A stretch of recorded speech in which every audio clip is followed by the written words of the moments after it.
ఓం నమో వెంకటేశాయ. జితాత్మశ్వసన వంద్యా హతాత్మావరణానింద్యా గోవింద గోవింద. శ్రేయాసనాథాయ సదానువృత్యా ధియా చ వేద్యాయ నిరస్తవృత్యా హ్రియా చ పూజ్యాయ సుధర్మవృత్యా భియా నమోహం కరవాణిరత్యా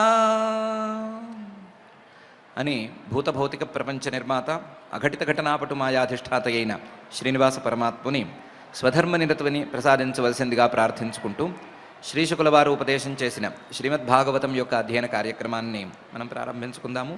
ప్రారంభంలో యథాప్రకారం ఆచార్యుల వారితో కలిసి ప్రార్థనా శ్లోకాలను చదువుకుని మంగళాచరణం చేసుకుందాం. ఓం నమో వెంకటేశాయ. శ్రీ గురు ప్రార్థనా. గురుర్బ్రహ్మా గురుర్విష్ణు గురుర్దేవో మహేశ్వరః గురుః సాక్షాత్ పరం బ్రహ్మ తస్మై శ్రీ గురవే నమః.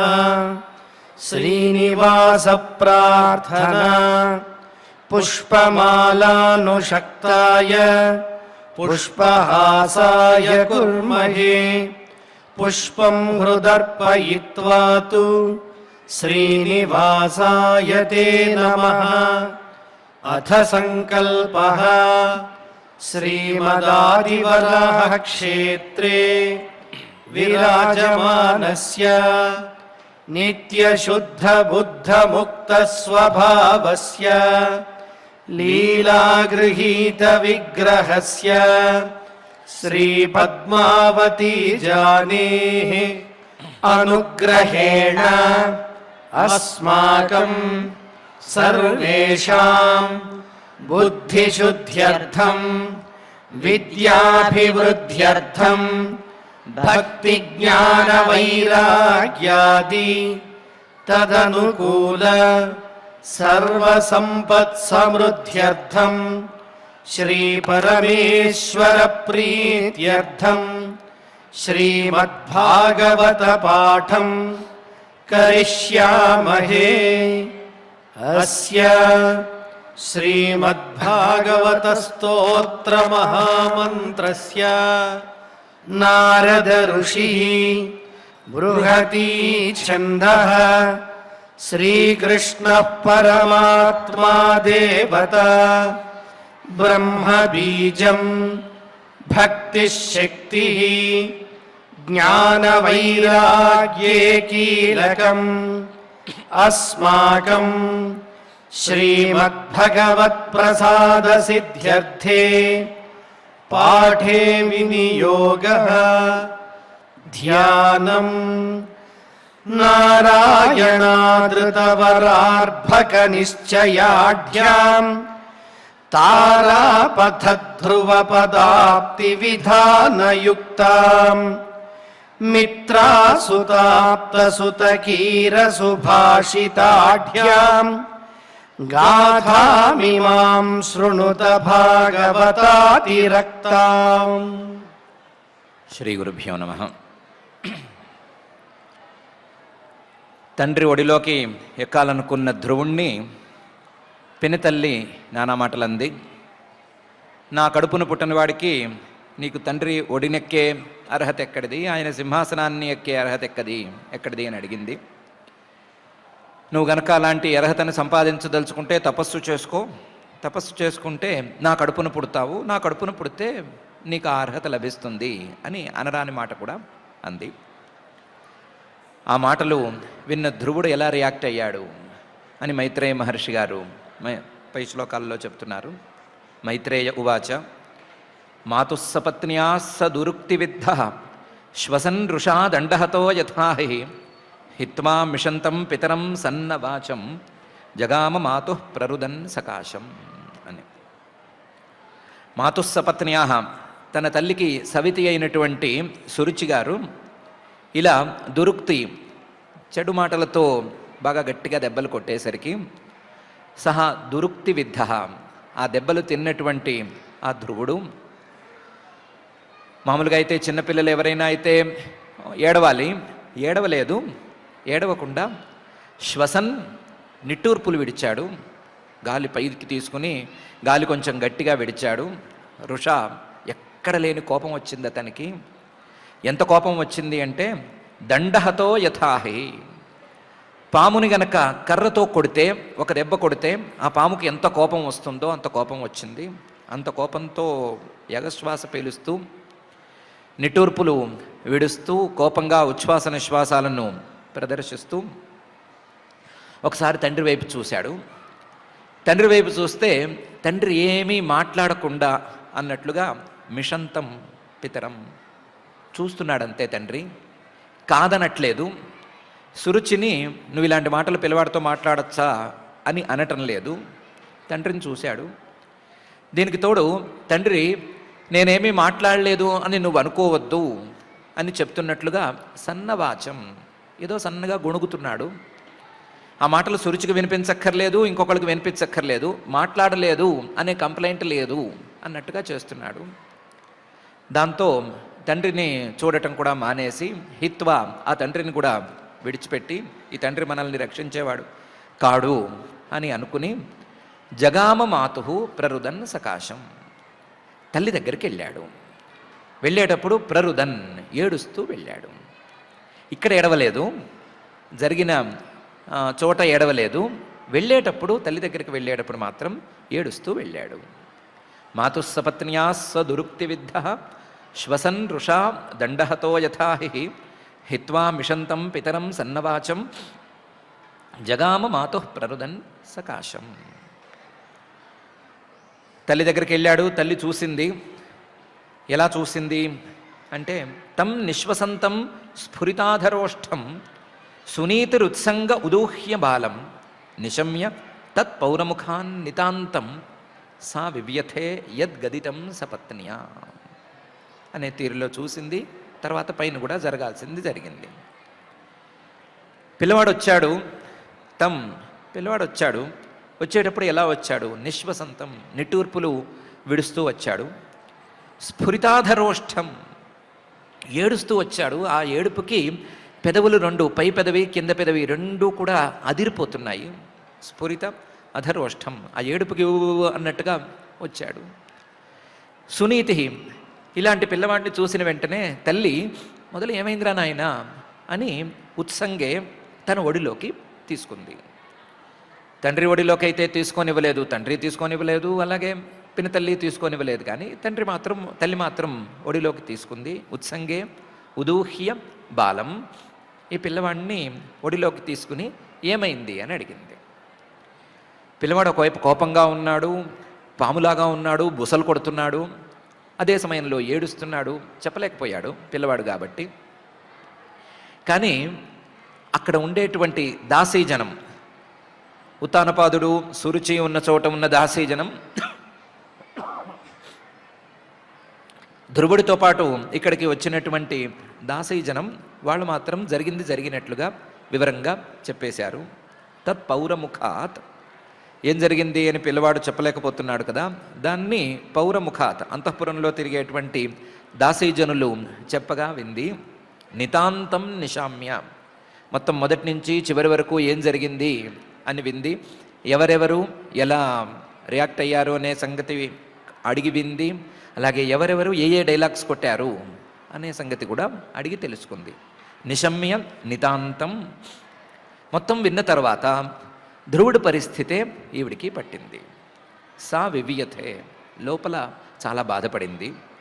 అందులోనూ యద్గదితం సపత్న్య, జరిగిన దానికంటే కూడా ఆ సవితి మాట్లాడిన మాటలకు చాలా బాధపడింది. అందులోనూ చివరి మాట, నా కడుపున పుట్టు అప్పుడు నీకు అర్హత లభిస్తుంది అన్న మాట ఉంది కదా, ఆ మాటకి చాలా బాధపడింది. పిల్లవాడిని పట్టుకుని ఇంత మాట అంటుందా అని బాధపడింది.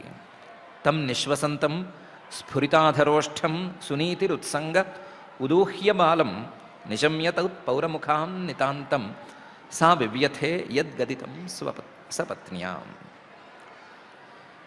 విన్న తర్వాత ధ్రువుడి పరిస్థితి ఎవడికి పట్టింది. సోత్సృజ్య ధైర్యం విలలాపశోక దావాగ్నినా దావలతేవ బాల వాక్యం సపత్న్యా స్మరతి సరోజ శ్రియా దృశ బాష్పకలామువాహ అనే తీరులో ఈవిడ ఏడ్చేసింది కూడా. సా ఆ సునీతి గారు వినేంత వరకు ధైర్యంగా వింది. కానీ మొత్తం విన్న తర్వాత ఉత్సృజ్య ధైర్యమంతా వదిలేసుకుని విలలాప గట్టిగా ఏడిచింది. చాలా గట్టిగా ఏడిచింది. ఎంత గట్టిగా ఏడిచింది అంటే, ఒకవేళ గనక కార్చిచ్చులో ఒక సన్నటి తీగ ఇరుక్కుపోతే, ఆ తీగ ఆ కార్చిచ్చులో కాలిపోతూ ఉంటే, ఆ తీగకే ప్రాణం ఉంటే, ఆ తీగకే నోరు ఉంటే ఎంత దీనంగా ఏడుస్తుందో అంత దీనంగా ఏడిచింది. దావాగ్నినా దావలతైవ బాల. ఈ సునీతి కూడా ఈ శోకం అనేటువంటి దావాగ్ని, ఆ దావాగ్నిలో పడి కాలిపోతూ, అయ్యో నా పిల్లవాడిని కూడా ఇలాగే ఇన్సల్ట్ చేస్తున్నారు, పిల్లవాడిని కూడా మాటలతో పొడుస్తున్నారు అని అనుకుని చాలా గట్టిగా ఏడిచింది. ఆ ఏడ్చేటప్పుడు వాక్యం సపత్న్యా స్మరతి. తన సవితి సురుచి అన్న మాటని, ప్రతి మాటని తలుచుకుంటూనే ఉంది. తలుచుకుంటూ ఏడుస్తూనే ఉంది. ఏడుస్తూ సరోజశ్రియాదృశ బాష్పకలామువాహ. ఏడ్చి కన్నీళ్లు కార్చి మిగిలిన నీళ్లు ఉంటాయి కదా, కాసిన్ని నీళ్లు, ఆ నీళ్ళని కళ్ళలో నింపుకుని అలా కూర్చుని ఉంది. ఆవిడ రాజుగారికి అంతగా ఇష్టం ఉన్న పత్ని కాదు అని అనుకుంటున్నాము. ఇష్టం ఎందుకు లేదు అంటే అందంగా లేదేమో అని ఎవరో అనుకోక్కర్లేదు. సరోజశ్రియా దృశ.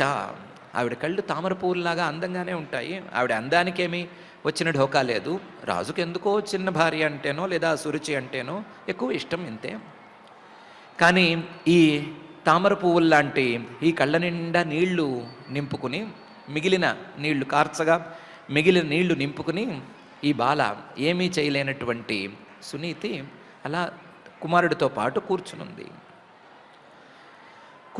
సోత్సృజ్య ధైర్యం విలలాపశోక దావాగ్నినా దావలతేవ దాల వాక్యం సపత్న్యా స్మరతి సరోజత్ శ్రియా దృశ బాష్పకలామువాహ.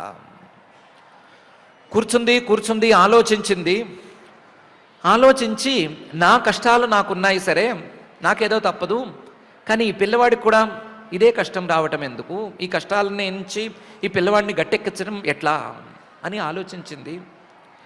ఎంత ఆలోచించినా సరే ఆవిడికి ఏమీ తెగలేదు.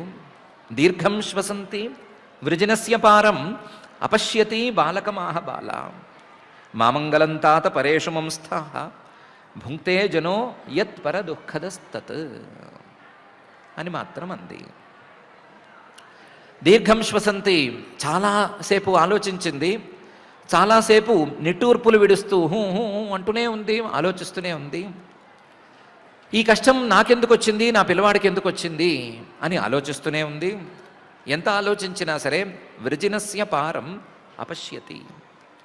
తనకు తన పిల్లవాడికి వచ్చినటువంటి కష్టాన్ని ఎలా దాటాలి, దీనికి ఆవల తీరం ఏది అని ఆవిడకేమీ తోచలేదు, కనిపించలేదు. కనుచూప మేరలో పరిష్కారం అనేది ఆవిడకి కనిపించకపోయేసరికి ఆవిడ కొంచెం ముందు ఇలా ఆలోచిస్తూనో ఏడుస్తూనో కాలక్షేపం చేయకూడదు. పిల్లవాడు దీన్ని అడ్డం పెట్టుకుని అందరి మీద ద్వేషం పెంచుకునేటువంటి పరిస్థితికి దిగజారిపోకూడదు అని అనుకుని బాలకమాహ బాల. ఈ సునీతి తన పిల్లవాడు ధ్రువుడితో చెప్పింది. సునీతి చెప్పింది అంటే సునీతి పెద్ద మెచ్యూర్డ్ ఏం కాదు, ఆవిడే బాల, పెద్ద వయసేమీ లేదు, పిల్లవాడు చిన్న పిల్లవాడే కదా. అయితే ఏంటంటే ఇందులో ఆవిడ కంటే పిల్లవాడు చిన్న పిల్లవాడు, ఇంతే. ఆవిడ చిన్నదే, పిల్లవాడు చిన్న పిల్లవాడే. బాలకం ఆహా. ఏమని చెప్పింది? మామంగళం తాత పరేషు మంస్థాహ. ఇప్పుడు నీకేదో కష్టం వచ్చింది కదా, ఈ కష్టానికి కారణం ఎవరు అంటే మీ పినతల్లి అని మాత్రం అనుకోవద్దు. ఆవిడ వల్ల నీకు కష్టం రాలేదు. ఇప్పుడే కాదు, ఎప్పుడు ఏ కష్టం వచ్చినా సరే మామంగళం తాత పరేషు మంస్థాహ. ఆ తప్పుకు కారణాన్ని ఇతరుల నెత్తి మీద రుద్దొద్దు. అమంగళం తప్పుకు కారణం లేదా నీ కష్టానికి కారణం, ఆ కారణమైనటువంటి అపరాధం, దాన్ని పరేషు మా మంస్థాహ, ఇతరుల నెత్తి మీద రుద్దద్దు. నీ పినతల్లి మీద రుద్దద్దు, ఇంకెవరి మీద రుద్దద్దు. ఎందుకంటే భుంక్తే జనో యత్ పర దుఃఖదస్తత్. ఎవరైనా సరే కష్టపడుతున్నారంటే ఆ కష్టాన్ని ఎందుకు అనుభవిస్తున్నారు అంటే వాళ్ళు ఎప్పుడో ఇతరులకు ఇలాంటి సిమిలర్ కష్టాన్ని ఇచ్చుంటారు. ఇచ్చిన కష్టం మళ్ళీ తిరిగి వీళ్ళని చేరుతుంది. ఏమిస్తే అది మళ్ళీ తిరిగి చేరుతుంది. కాబట్టి యత్ పరదుఃఖద, ఇతరులకు ఇచ్చేటువంటి, ఇతరులకు కలిగించేటువంటి కష్టం ఉంటుంది కదా, ఆ కష్టమే తిరిగి మనల్ని చేరుతుంది. మనల్ని కాదు, ప్రతి వాళ్ళని చేరుతుంది. జనః, ఏ మానవుడికైనా ఇదే పరిస్థితి. కాబట్టి మనం ఎప్పుడో ఎవరినో కష్టపెట్టుంటాము, ఆ కష్టం తిరిగి మళ్ళీ మనల్ని చేరింది అంతే అని అనుకో తప్ప దీని తప్పుని తీసుకెళ్ళి సురుచి మీద వెయ్యొద్దు, ఎవరి మీద వెయ్యొద్దు. మీ నాన్నగారిని ద్వేషించొద్దు, సురుచిని ద్వేషించొద్దు, ఎవరిని ద్వేషించొద్దు. నీ కష్టానికి కారణం నువ్వు చేసిన తప్పే అని అనుకో అని ముందు పిల్లవాడికి ధైర్యం చెప్పింది. దీర్ఘం శ్వసంతి వృజనస్య పారం అపశ్యతి బాలకమాహ బాల మామంగళం తాత పరేషు మంస్థాః భుంక్తే జనో యత్ పరదుఃఖదస్తత్ అని అంది. ఆ వయస్సులో ఆ చిన్నపిల్లలకి తల్లులే గనక ఇలాంటి మాటలు చెప్తే పిల్లలు నిజంగానే చాలా పాజిటివ్ థింకింగ్తో పెరుగుతారేమో అనే మాట ఉంది. కానీ మనకెందుకు, మనం భాగవతం చూసుకోవాలి తప్ప మిగతా విషయాలను మాట్లాడుకోకూడదు. ఏ పిల్లలకైనా ఇలా చెప్తే వాళ్ళు చక్కగా పెరుగుతారు అనే సంగతి ఇంకో సందర్భంలో చూసుకోవాలి. ఈ మాట అన్నదే కానీ తాను ఆపుకోలేకపోయింది. ఏదో కష్టం వచ్చింది, దీన్ని భరిస్తూ ఉండు అని పిల్లవాడికి చెప్పుకోలేకపోయింది. పిల్లవాడు ఎవరి మీద ద్వేషాన్ని పెంచుకోకూడదు అని మాత్రమే ఈ మాట చెప్పింది. పిల్లవాడిని ఈ కష్టంలో నువ్వు మునిగిపోయి ఉండు, నాలాగా నువ్వు అనుభవించు అని చెప్పలేక ఒక మాట అంది. సత్యం సురుచ్యాభిహితం భవాన్మే యద్దుర్భగాయ ఉదరే గృహీతః స్తన్యేన వృద్ధశ్చ విలజ్జతేయాం భార్యేతి వా బౌఢుమిడస్పతిర్మాం అని. సత్యం, నిజమే. ఏం నిజం? సురుచ్యా అభిహితం. ఆ సురుచి సవితి చెప్పినటువంటి మాట నిజమే. ఏం చెప్పింది? భవాన్ మే యద్దుర్భగాయా ఉదరే గృహీతః అని చెప్పింది కదా. నీతో అన్నది కదా, నువ్వు దౌర్భాగ్యుడివి, నీకు నా కడుపున పుట్టే భాగ్యం లేకపోయింది, ఆ సునీతి కడుపున పుట్టావు, అందువల్ల నీకు ఈ దుర్భగం అని అంది కదా. అది నిజమే, ఆ దౌర్భాగ్యం నాదే. యద్దుర్భగాయా ఉదరే గృహీత, నా కడుపులో నిన్ను భరించాను.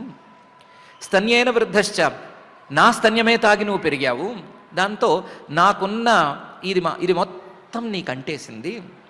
అంతవరకు సురుచి చెప్పిన మాట నిజమే.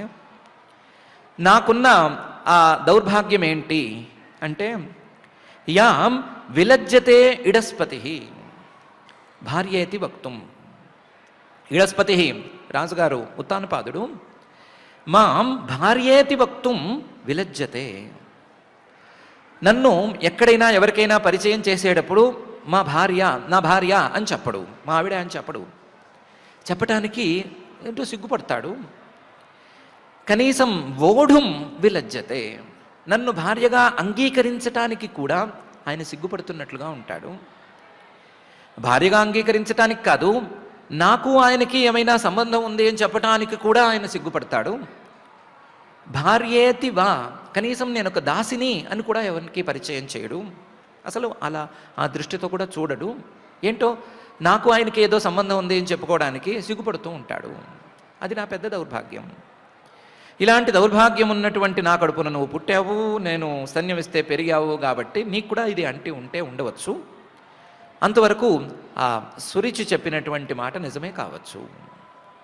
సత్యం సురుచ్యాభిహితం భవాన్మే యద్దుర్భగాయా ఉదరే గృహీతః స్తన్యేన వృద్ధశ్చ విలజ్జతేయాం భార్యేతి వా వోఢుమిడస్పతిర్మాం అని సునీతి అంది. అదేంటి, గత శ్లోకంలోనేమో ఎవరి మీద తప్పేయద్దు, ఎవరినెత్తి మీద తప్పు రుద్దద్దు, అంతా నువ్వు చేసుకున్నదే అని చెప్పింది. ఈ శ్లోకంలోకి వచ్చేసరికి కొంచెం భర్తనే అంటోంది, ఓ మాట అంటోంది. అనే సందేహం అక్కర్లేదు. ఆ సందేహం రాకుండానే పై శ్లోకంలో ఈ మాట ఎందుకు చెప్తున్నానో చెప్తోంది. నాకు ఉన్న దౌర్భాగ్యం నీకు అంటింది కదా, ఆ దౌర్భాగ్యాన్ని నువ్వు పోగొట్టుకో. ఎలా పోగొట్టుకోవాలి అంటే, ఆతిష్ఠతత్తాత విమత్సరస్త్వం ఉక్తం సమాత్రాపి యదవ్యలీకం ఆరాధయాధోక్షజ పాదపద్మం యదీచ్ఛసే అధ్యాసనముత్తమో యథా. అందుకోసం చెప్తున్నాను అని అంది. ఆతిష్ఠ, నువ్వు వెంటనే తపస్సుకు వెళ్ళిపో, తపస్సు చేసుకో. తాత, అబ్బాయి, విమత్సరః త్వం, ఎవరి మీద కోపం పెట్టుకోవద్దు. ఇప్పుడు నేను చెప్పిన మాట మీ నాన్నగారి మీద కోపం పెట్టుకోవటానికి కాదు, నాకు సౌభాగ్యం లేదు అని చెప్పుకోవటానికే.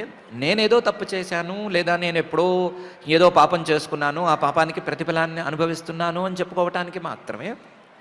కాబట్టి మీ నాన్నగారి మీద కానీ పినతల్లి మీద కానీ ఎవరి మీద కూడా కోపం పెట్టుకోవద్దు. విమత్సరస్త్వం, కోపం పెట్టుకోకూడదు కాదు. ఉక్తం సమాత్రాపి యదవ్యలీకం, ఆవిడ నీకు సమాత అంటే నీ తల్లితో సమానం, నాతో సమానం అనే అనుకో, అంతే తప్ప వేరే రకంగా అనుకోవద్దు. ఆవిడ చెప్పింది అబద్ధం అని అనుకోవద్దు. యత్ అవ్యలీకం, నీకు చాలా ప్రియాన్ని చేకూర్చేటువంటిది. ఆవిడ చెప్పింది ఏంటి అంటే, తపస్సు చేయి అని చెప్పింది కదా, నువ్వు తపస్సు చేస్తే నా కడుపున పుడతావు ఉంది కదా, నా కడుపున పుడతావు అనే దాన్ని కట్ చేసేసేయి, తపస్సు చెయ్యి అని ఆవిడ చెప్పిన మాట మాత్రం చాలా ప్రియమైన హితమైన మాట. దాన్ని అంతవరకు తీసుకో. ఆవిడ్ని నీ తల్లితో సమానంగానే భావించు. నేను చెప్పింది ఎంత నీకు హితంగా ఉంటుందో ఆవిడ చెప్పింది అంతే హితమైన మాట అని అనుకో. ఉక్తం సమాత్ర అపి యత్ అవ్యలీకం, దాన్ని నువ్వు సాధించు. ఆతిష్ఠ. ఏం చేయాలి అంటే, ఆరాధయ, తపస్సు అంటే వేరే ఏదో అనుకోవద్దు, ఆరాధయ, ఆరాధన చేసుకో. దేన్ని? అధోక్షజ పాదపద్మం, ఆ శ్రీమన్నారాయణుడి యొక్క పాద పద్మాలను ఆరాధించుకో. ఆరాధించుకుని నీ పినతల్లి చెప్పినట్లుగానే చేసుకో. నాకున్న దౌర్భాగ్యాన్ని నీకు అంటకుండా చూసుకో. ఇంతవరకు అంటింది చాలు, ఇక మీద అంటకుండా చూసుకో.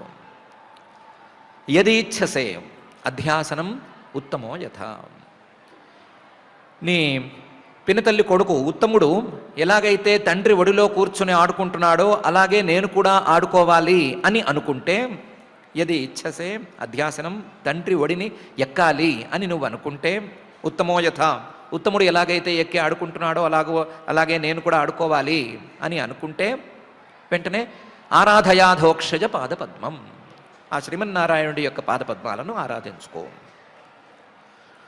యదీచ్ఛసే అధ్యాసనం ఉత్తమో యథ, ఈ లోకంలోకల్లా ఉత్తములు పై పదవుల్లో ఉన్నారు కదా, ఆ పై పదవుల్లో ఉండేటువంటి ఉత్తములు ఉన్న స్థాయికి నేను కూడా చేరుకోవాలి అని నువ్వు అనుకుంటే, నీ తండ్రి ఒడి, నీ తండ్రి సింహాసనం చాలా చిన్నవి, వాటికంటే పై స్థాయికి చేరుకోవాలి అని నీకు అనిపిస్తే, యదీచ్ఛసే అధ్యాసనం ఉత్తమో యథ, అప్పుడు వేరే పని పెట్టుకోవద్దు. ఆరాధయ అధోక్షజ పాదపద్మం అని ఆ తల్లి చెప్పింది. ఆతిష్ఠ తత్తాత విమత్సరస్త్వం ఉక్తం సమాత్రాపి యదవ్యలీకం ఆరాధయాధోక్షజ పాదపద్మం యదీచ్ఛసే అధ్యాసనం ఉత్తమో యథా అని. ఏదో సత్యకాలపు తల్లి కాబట్టే ఏదో తపస్సు చెయ్యి దేవుడు ఈ మాటలు మాట్లాడింది. ఈ కాలపు తల్లి అయితే ఈ మాటలు మాట్లాడుండేది కాదు. వెళ్ళి నోరు మూసుకుని హోంవర్క్ చేసుకోని కానీ ఇంకోటి ఏమైనా చేసుకోని కానీ అని ఉండేది. ఇప్పుడు ఉన్నట్టుండి నువ్వు దేవుడిని చూడడానికి ఏమైనా రిటైర్ అయిపోయావా, నీకేం పని పాట లేదా, ముసలివాడు అయిపోయావా, దేవుడి గురించి ఎందుకు తలుస్తున్నావు అని ఉండేది. కానీ పాపం ఈవిడ సత్యకాలపు తల్లి కాబట్టి కష్టం వచ్చినప్పుడు కష్టాన్ని తీర్చడం అనేది భగవంతుడి చేతుల్లోనే ఉంటుంది. అందుకని ఆయన్ని ఆరాధించుకో అని చెప్పింది. అయినా మనకెందుకు ఈ కాలపు తల్లులు ఏం చేస్తారు, పాతకాలపు తల్లులు ఏం చేస్తారు అనే విషయం మనకెందుకు, మనం భాగవతం మాత్రమే చూసుకుందాము. ఆవిడ పైన అంది, యస్యాంఘ్రిపద్మం పరిచర్య విశ్వ విభావనా యాత్త గుణాభిపత్తే అజోధ్యతిష్ఠత్ ఖలు పారమేష్ఠ్యం పదం జితాత్మశ్వసనాభివంద్యం అని. నువ్వే కాదురా అబ్బాయి, మీ తాతగారి తండ్రి ఆయన కూడా ఆ అధోక్షజ పాదపద్మాన్ని, శ్రీమన్నారాయణుడి యొక్క పాదపద్మాన్ని ఆరాధించే తాను ఉన్న స్థితిని చేరుకున్నాడు. యస్య అంఘ్రిపద్మం, ఆ శ్రీమన్నారాయణుడి యొక్క పాదపద్మాన్ని ఆరాధించుకుని పరిచర్య చేసుకుని మనస్సుతోనూ క్రియతోనూ ఆయన్నే తలుచుకుంటూ అజహ బ్రహ్మగారు అధ్యతిష్టత్ ఖలు పారమేష్ఠ్యం, తాను ఉన్న పదవిని, పరమేష్ఠి అనేటువంటి పదవిని, ఈ సృష్టి మొత్తానికి కర్త అనేటువంటి పదవిని అధ్యతిష్టత్ ఖలు పొందాడు కదా. ఆయన శ్రీమన్నారాయణుడి యొక్క పాదపద్మాలను ఆరాధించే ఈ పదవిని పొందాడు అని ఎలా చెప్పుకోవచ్చు అంటే, ఆ శ్రీమన్నారాయణుడు విశ్వవిభావనాయ ఆత్మగుణాభిపత్తి, విశ్వవిభావనాయ ఈ ప్రపంచాన్ని సృష్టి చేయటానికి, ఈ ప్రపంచాన్ని పరిపాలించటానికి, ఈ ప్రపంచంలో ఉన్న వాళ్ళందరికీ హితం చేయటానికి ఆత్మగుణాభిపత్తి, శుద్ధ సత్వస్వరూపాన్ని తీసుకుని అందరినీ అనుగ్రహించటానికి సిద్ధంగా ఉన్నాడు. ఆ సిద్ధంగా ఉన్నటువంటి శ్రీమన్నారాయణమూర్తిని ఆరాధించే మీ తాతగారి తండ్రి గారు బ్రహ్మగారు తానున్న పదవిని పొందాడు. అజోధ్యతిష్టత్ ఖలు పారమేష్ఠ్యం. అయితే ఆ పాదపద్మం అంటే ఎక్కడ పడితే అక్కడ దొరికే తామర పువ్వులు లాంటి పద్మం కాదు. ఏ చెరువులో పడితే ఆ చెరువులో మొలుస్తుంది అనుకోవటానికి వీల్లేదు. జితాత్మశ్వసనాభివంద్యం. జితాత్మశ్వసనం, ప్రాణాలను ఉగ్గపెట్టి మనసుని నిలబెట్టి ప్రయత్నం చేస్తే వాళ్ళకి దొరికేటువంటి పాదపద్మం. జిత ఆత్మ మనస్సును గెలవాలి, జిత శ్వసన ప్రాణాలు గెలవాలి, ప్రాణాల మీద పట్టు సాధించాలి, ప్రాణాలను ఉగ్గపెట్టాలి, మనస్సును పూర్తిగా నిలబెట్టాలి. అలాంటి వాళ్లకు దొరుకుతాడు, అలాంటి వాళ్ళు దొరికితే దాన్ని చూసి దండం పెట్టుకుంటారు. అలాంటి పాదపద్మం సులభంగా అందేది కూడా కాదు. అలాంటి పాదపద్మాన్ని నువ్వు కూడా ఆరాధించుకొని మీ తాతగారి లాంటి పదవిని నువ్వు కూడా పొందు, తాతగారి తండ్రి లాంటి పదవిని నువ్వు కూడా పొందు అని ఆ తల్లి అంది. యస్యాంఘ్రిపద్మం పరిచర్య విశ్వ విభావనాయాత్త గుణాభిపత్తే అజోధ్యతిష్టత్ ఖలు పారమేష్ఠ్యం పదం జితాత్మశ్వసనాభివంద్యం అని.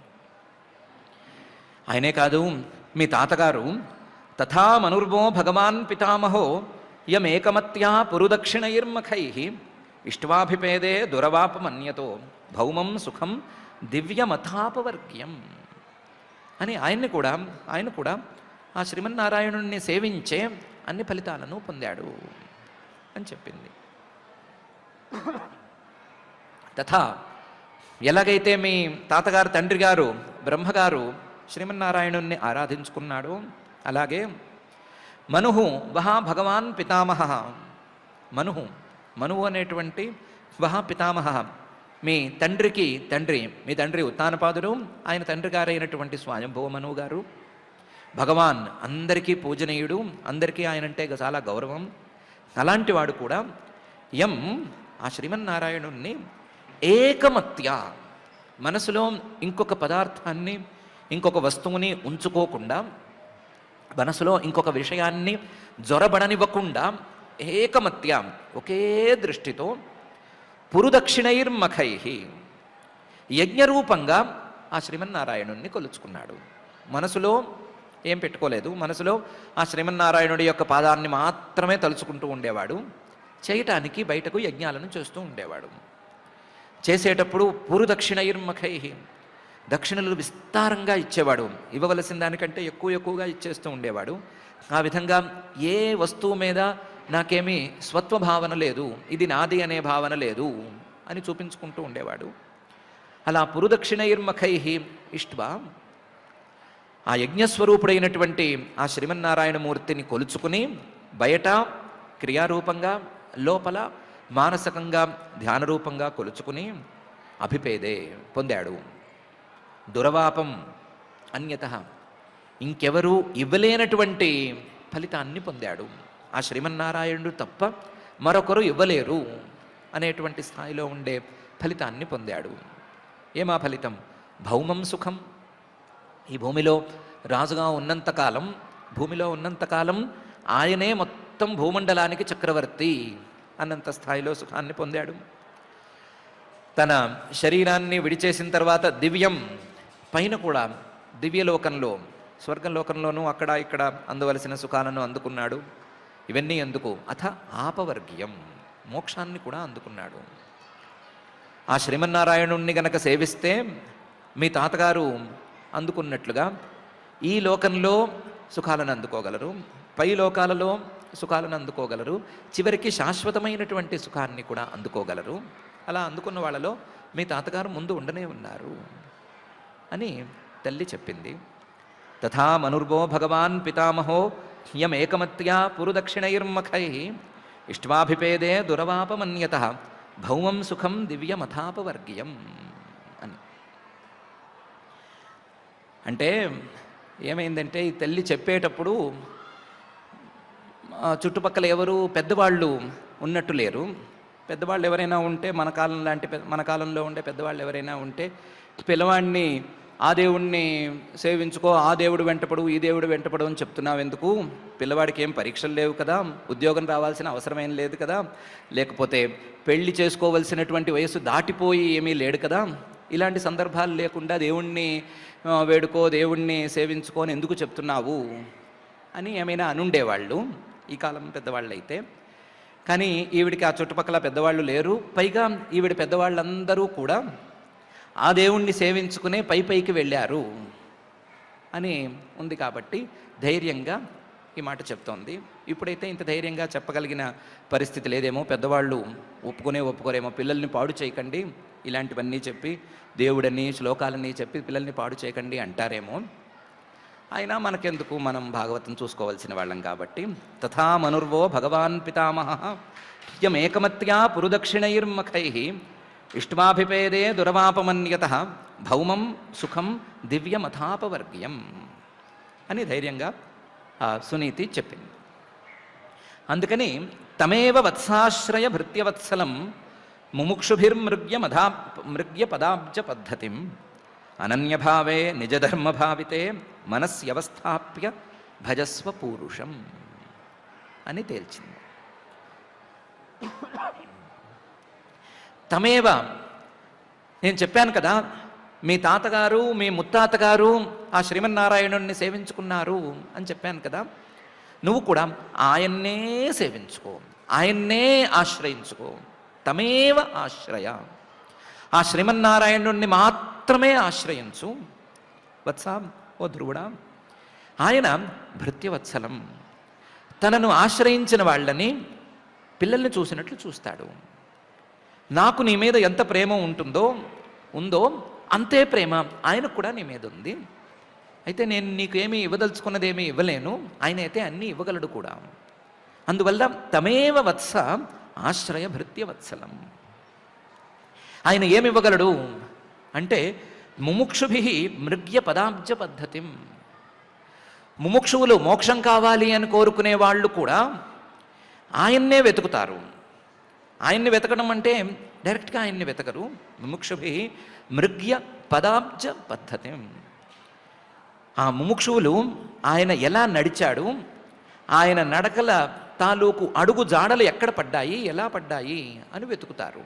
ఆయన అడుగు జాడలు దొరికితే మనకి చాలు అన్నట్లు వెతుకుతారు. ఎందుకు వెతుకుతారు అంటే ఆ ముముక్షువులకు కూడా మోక్షాన్ని కూడా ఇవ్వగలిగినటువంటి మహానుభావుడు ఆయన. అందరికీ అన్నీ ఇవ్వగలిగిన వాడు. మీ తాతగారికి అయితే ఈ లోకంలో సుఖాలు, పై లోకంలో సుఖాలు, పైన మోక్షం అన్నీ ఇచ్చాడనుకున్నాం కదా. మీ తాతగారికే కాదు, అందరికీ, ముముక్షువులందరికీ మోక్షంతో సహా అన్నిటినీ ఇవ్వగలిగిన వాడు. అందువల్ల తమేవ ఆశ్రయ. అయితే ఆయన్ని ఆశ్రయించటం లేదా ఆయన్ని పట్టుకోవటం అనేది అంత సులభం కాదు. అనన్యభావే మనసి అవస్థాప్య. ఆయన్ని పట్టుకోవాలి అంటే మనసులోనే పట్టుకోవాలి, బయట ఎక్కడా దొరకడు. మీ ముత్తాతగారు పాపం బయట వెతికి 100 సంవత్సరాలు వెతికి వేసారిపోయాడు, చివరికి మనసులోనే పట్టుకున్నాడు ఆయన్ని. ఆయన్ని పట్టుకునేటప్పుడు మనసులోనే పట్టుకోవాలి. పట్టుకునేటప్పుడు అనన్యభావే మనసి, వేరే ఏ భావాలు, ఏ వస్తువుల్ని ఆ మనసులోకి రానివ్వకూడదు. అనన్యభావే మనసి ఆయన్ని పట్టుకోవాలి. అనన్యభావే మనసులోంచి అన్నీ ఊడ్చి బయటికి తోసేస్తే ఆయన కనిపించేస్తాడా అంటే అలా కూడా కాదు. నిజ ధర్మ భావితే, నీ ధర్మం ఏముందో, నీ స్వధర్మం ఏముందో ఆ స్వధర్మాన్ని పాటించుకోవాలి. స్వధర్మాన్ని మనసులో కూడా పెంచుకోవాలి. ఆ స్వధర్మంతో పాటు ఆయనకు ఉండేటువంటి ధర్మాలు, ఆయన లక్షణాలు, ఆయన స్వరూపాలు, వీటన్నిటి గురించి కూడా ఆలోచించుకోవాలి. అలా ఆలోచించుకుంటే అలాంటి మనసులో ఆయన కనిపిస్తాడు.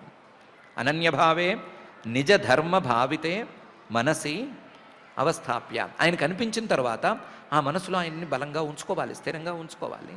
అవస్థాప్య, ఉంచుకున్న తర్వాత భజస్వ పూరుషం, ఆ పరమ పురుషుణ్ణి, నీ శరీరంలోనే ఉండేటువంటి వాడిని భజస్వ, సేవించుకోవాలి. అలా సేవించుకో. అలా సేవించుకోవటం అనే తీరులో ఆయన్ని ఆశ్రయించుకో అని తల్లి తమేవ వత్సాశ్రయ భృత్యవత్సలం ముముక్షుభిర్మృగ్య పదాబ్జ పద్ధతిం అనన్యభావే నిజ ధర్మ భావితే మనస్యవస్థాప్య భజస్వ పూరుషం అని చెప్పింది. మనలాంటి వాళ్ళం ఎవరైనా ఉంటే ఒక మాట అడిగేవాళ్ళం, నువ్వు అటువైపు ఎందుకు వేలు చూపిస్తున్నావు, నువ్వేం చేయలేవా, నువ్వు వెళ్ళి నాన్నతో ఏమీ పోట్లాడలేవా, లేదా నీ సవితితో పోట్లాడలేవా, మా అబ్బాయికి హక్కు లేదా అని ఎందుకు పోట్లాడకూడదు, నువ్వు పోట్లాడితే సరిపోయేదానికి ఏదో అనన్యభావే మనస్యవస్థాప్య నిజధర్మ భావితే అది ఇది ముముక్షుభి మృగ్య పదాబ్జ పద్ధతి అని ఇన్ని మాటలు ఎందుకు అంటున్నావు, నీకు చేత కాదా అని అడుగుండేవాళ్ళం. ధ్రువుడు అడగలేదు కానీ ఆవిడ మాత్రం సమాధానం చెప్పింది, నేను చేయలేను. నేనే కాదు, నాణ్యంతత పద్మపలాశలోచనాత్ దుఃఖచ్ఛిదంతే మృగయామి కంచన యో మృగ్యతే హస్తగృహీత పద్మయ శ్రియైతరై అంగ విమృగ్యమాణయ అని. నాణ్యంతత పద్మపలాశలోచనాత్ దుఃఖచ్ఛిదంతే మృగయామి కంచన. పద్మపలాశలోచనాత్, తామరరేకుల్లాంటి కళ్ళు ఉండే, తామరరేకుల్లాంటి కళ్ళతో పిల్లల్ని, భక్తుల్ని, తనను చేరిన వాళ్ళని అనుగ్రహ దృష్టితో చల్లగా చూసేటువంటి ఆ పరమాత్మ కంటే వేరుగా ఇంకొకరిని నాణ్యం నేను తే దుఃఖచ్ఛితం మృగయామి, నీ కష్టాలను పోగొట్టడానికి ఎవరైనా ఉన్నారా అని వెతికితే చూడలేకపోతున్నాను. ఆయన తప్ప నీకు ఎవరూ లేరు. నీ కష్టాలను పోగొట్టగలిగిన వాళ్ళు ఆ పద్మపలాశలోచనుడు, ఆ శ్రీమన్నారాయణుడు తప్ప మరొకరు లేరు. నేను నీ కష్టాన్ని పోగొట్టలేకపోవడం అనేది ఇష్యూ కానే కాదు. నేనేం చేయలేను, నేను కాదు మిగతా ఎవరూ కూడా ఏమీ చేయలేరు. ఆయన మాత్రమే నీ కష్టాలను పోగొట్టగలడు. నాణ్యంతత పద్మపలాశలోచనాత్ దుఃఖచ్ఛిదం తే మృగయామి కంచన. అసలు ఆయన్ని తప్ప ఇంకొకరిని వెతకాల్సిన అవసరమూ లేదు. మనకున్న కష్టాలను పోగొట్టుకోవటానికి ఆయన్ని తప్ప ఇంకొకరిని పట్టుకోవటానికి కూడా ఏమీ కారణం లేదు. ఎందుకంటే యో మృగ్యతే హస్తగృహీత పద్మయా శ్రియ. లక్ష్మీదేవి తామర పువ్వు పట్టుకుని ఇలా అందంగా తిరుగుతూ ఉంటుంది అని అందరూ అనుకుంటూ ఉంటారు కదా. తామర పువ్వు కాదు, ఇంకోటి కాదు, అది తామర మొగ్గ కూడా కాదు, అదొక టార్చ్ లైట్ లాంటిది, దీపం లాంటిది. ఆ దీపం పట్టుకుని ఆవిడ శ్రీమన్నారాయణుడు ఎక్కడున్నాడు, ఆయన పాదాలు ఎక్కడున్నాయి, ఆయన అడుగు జాడలు ఎక్కడున్నాయి అని వెతుక్కుంటూ ఉంటుంది. యో మృగ్యతే శ్రియ, లక్ష్మీదేవి కూడా ఆయన్నే వెతుకుతూ ఉంటుంది. ఇలా హస్తగృహీత పద్మయ, చేతో తామర పువ్వు లాంటి ఒక దీపాన్ని పట్టుకుని, మనకి దూరం నుంచి చూస్తే తామర పువ్వు అనిపిస్తోంది, తామర మొగ్గ అనిపిస్తోంది, కాదు అది దీపం. ఆ హస్తగృహీత పద్మయ దీపాన్ని పట్టుకుని ఆయన్ని వెతుకుతోంది. ఆవిడే లక్ష్మీదేవే ఆ శ్రీమన్నారాయణుని వెతుకుతోంది అంటే, లక్ష్మీదేవికే ఏవో కష్టాలుంటే ఆ కష్టాలను పోగొట్టేవాడు శ్రీమన్నారాయణుడు అని అనుకుంటే, మిగతా వాళ్ళ కష్టాలు పోగొట్టేవాడు ఆయన తప్ప ఇంకొకళ్ళు ఎవరు కావాలి? అదేంటి లక్ష్మీదేవిని ఎందుకు సీన్లోకి తీసుకొచ్చారు అంటే, దానికి ఆవిడే సమాధానం చెప్తోంది. ఇతరై విమృగ్యమాణయ శ్రియ. ఎవరైనా ఏదైనా కష్టం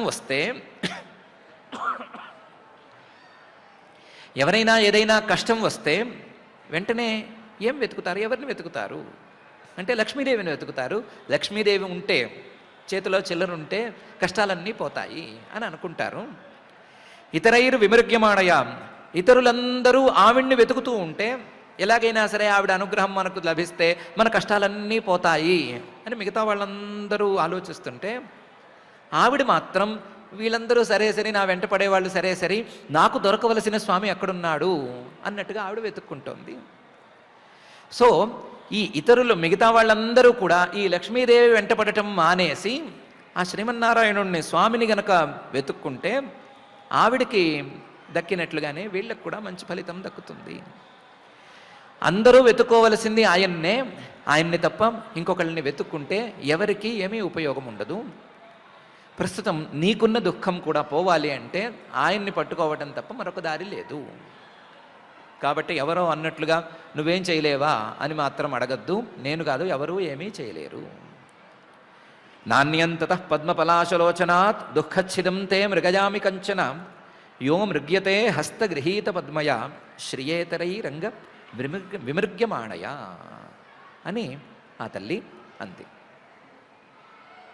తల్లి ఇలా అనేసరికి ఆయన ధ్రువుడు ఏ విధంగా రియాక్ట్ అయ్యాడు అని మైత్రేయ మహర్షి గారు చెప్తున్నారు. మైత్రేయ ఉవాచ, మామూలుగా అయితే పిల్లవాడు కాబట్టే ఇతనికి ఏది స్థిరంగా ఉండదు. పిల్లలకి ఏ భావము స్థిరంగా ఉండదు. కోపము వస్తుంది, కోపము స్థిరంగా ఉండదు. సంతోషము కలుగుతుంది, సంతోషము స్థిరంగా ఉండదు. కోపము క్షణకాలం వచ్చిపోతుంది, సంతోషము క్షణకాలం వచ్చిపోతుంది. ఆడుకుంటూ ఉన్నవాళ్ళు ఉన్నట్టుండి ఏడుస్తారు, ఏడుస్తూ ఉన్నవాళ్ళు మనల్ని చూసి ఉన్నట్టుండి నవ్వుతారు. అలా రెండు రకాలుగాను ప్రవర్తిస్తారు పిల్లలు.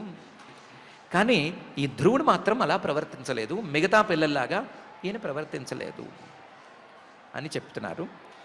ఏవం సంజల్పితం మాతు ఆకర్ణ్యార్థాగమం వచః సన్నియమ్య ఆత్మనాత్మానం నిశ్చక్రామ పితుఃపురాత్ అని. ఏవం సంజల్పితం, తల్లి ఈ విధంగా ఏడుస్తూ మాట్లాడటం అన్నది విన్నాడు ధ్రువుడు. పిల్లవాడు ఏడుస్తూ మాట్లాడుతోంది. తనకంటే ఎక్కువగా తల్లే ఏడుస్తోంది. ఆ ఏడుపుతో కూడిన మాటలను విన్నాడు.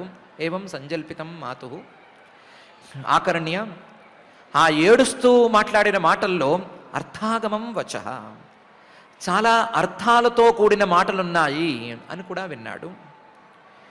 తనకు శాశ్వతమైన ఫలితాన్ని ఇచ్చే అర్థాగమం వాక్యం ఇదే అని కూడా అర్థం చేసుకున్నాడు.